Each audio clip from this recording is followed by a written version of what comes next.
हरीश एक नेक दिल और खुश मिजाज इंसान था। वो एक साधारण जिंदगी जीता था, लेकिन एक चीज उसे बहुत परेशान करती थी, उसकी पत्नी का बिना रुके बात करना। वो सुबह से शाम तक बस बोले जा रही थी, सांस लेने की फुर्सत भी नहीं। हरीश अपनी पत्नी से बहुत प्यार करता था, लेकिन उसका यूं बिना रुके बोलना उसे थका देता था। एक दिन हरीश ने फैसला किया कि वो पास के जंगल में रहने वाले एक बुद्धिमान ऋषि से मदद मांगेगा।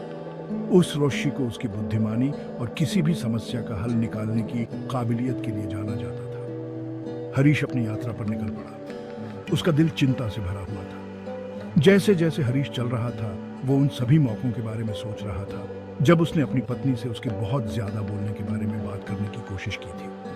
वो और भी ज्यादा बोलना शुरू कर देती थी, खुद का बचाव करती थी और समझाती थी कि वो बिल्कुल चुप क्यों नहीं रह सकती। हरीश ने निराशा में सांस ली।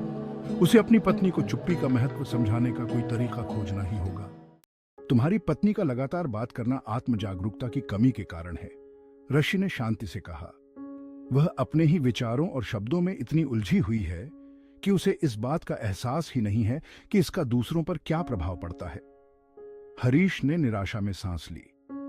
मैंने उसे बताने की कोशिश की है, लेकिन वह सुनती नहीं है। ऋषि धीरे से मुस्कुराए।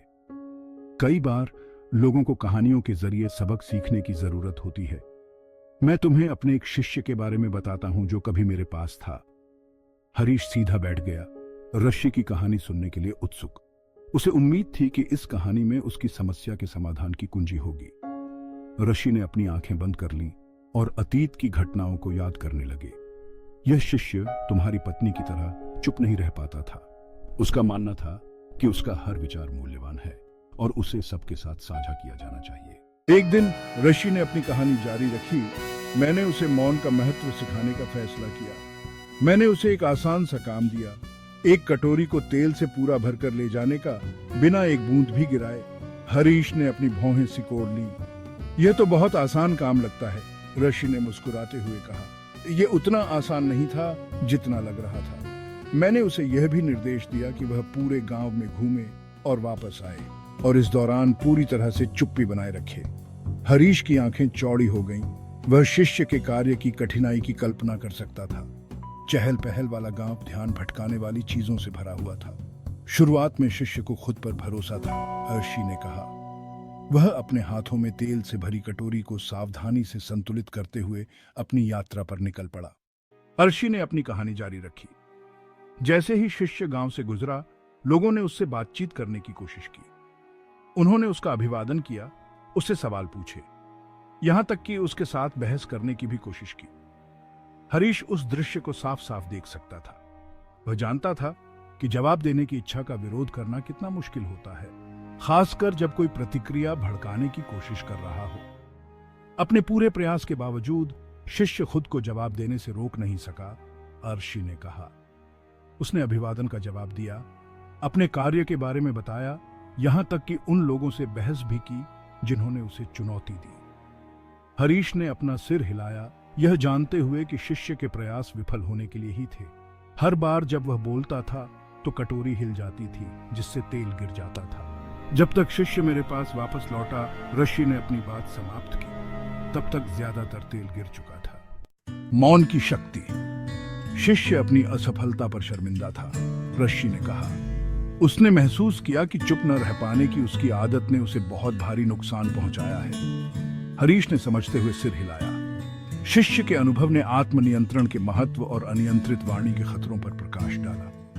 मैंने उसे समझाया कि सच्ची बुद्धि न केवल बोलने में बल्कि सुनने में भी है, ऋषि ने कहा। मौन हमें निरीक्षण करने, चिंतन करने और अपने शब्दों को सावधानी से चुनने की अनुमति देता है। हरीश ने महसूस किया कि यह संदेश केवल शिष्य के लिए ही नहीं बल्कि उसके लिए भी था।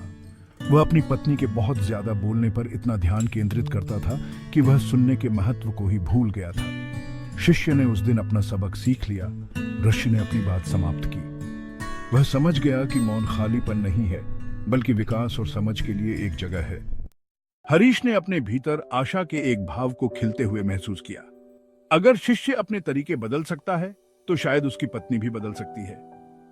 धन्यवाद बुद्धिमान ऋषि, हरीश ने सम्मानपूर्वक झुकते हुए कहा। आपकी कहानी ने मुझे एक बहुमूल्य सबक सिखाया है। ऋषि गर्मजोशी से मुस्कुराए। याद रखना हरीश, बदलाव भीतर से शुरू होता है। अपनी पत्नी को चुप कराने की कोशिश करने के बजाय खुद के अंदर मौन पैदा करने पर ध्यान केंद्रित करो।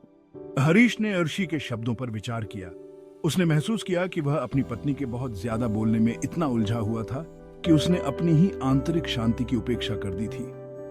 जब तुम्हें अपने भीतर शांति मिलेगी तो तुम शांति और समझ फैलाओगे, ऋषि ने आगे कहा। यह बदले में तुम्हारी पत्नी को भी उसी की तलाश करने के लिए प्रेरित कर सकता है।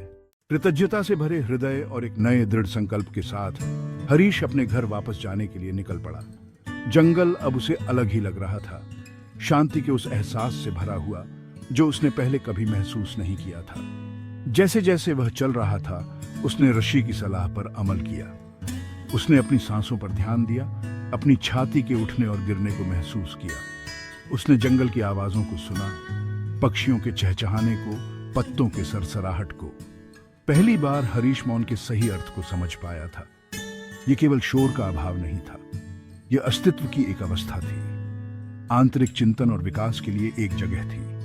जब वह अपने गांव पहुंचा तो वह अब अपनी पत्नी की आवाज सुनकर नहीं डर रहा था। वह शांत और समझदार दिल से उनकी चुनौतियों का सामना करने के लिए तैयार था। हरीश की पत्नी अपने पति में आए बदलाव को देखकर हैरान रह गई। वह अब उसकी लगातार बातों से चिढ़ता नहीं था। इसके बजाय वह धैर्यपूर्वक सुनता था, कभी कभी सिर हिलाता था और जब उचित होता था तो प्रोत्साहन के शब्द कहता था। पहले तो उसकी पत्नी को कोई फर्क नजर नहीं आया। वह हमेशा की तरह बातें करती रही, अपने विचारों और कहानियों से माहौल को भर देती थी।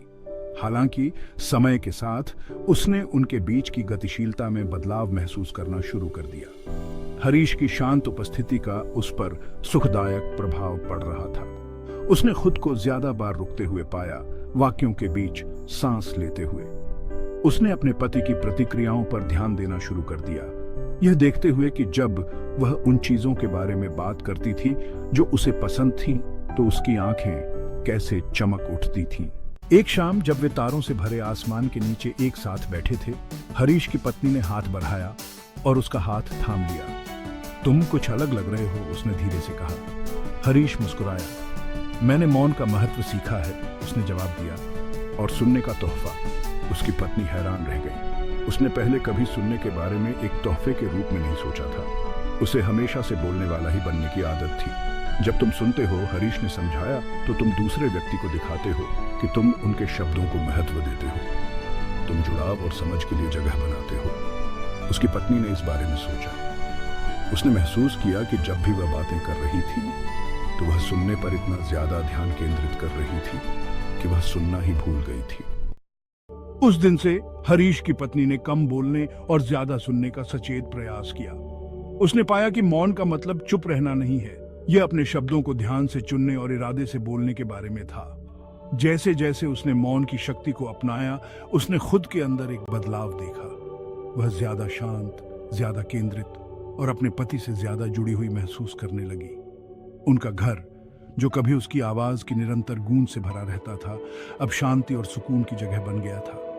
हरीश और उसकी पत्नी दोनों ने मौन के महत्व के बारे में एक बहुमूल्य सबक सीखा था।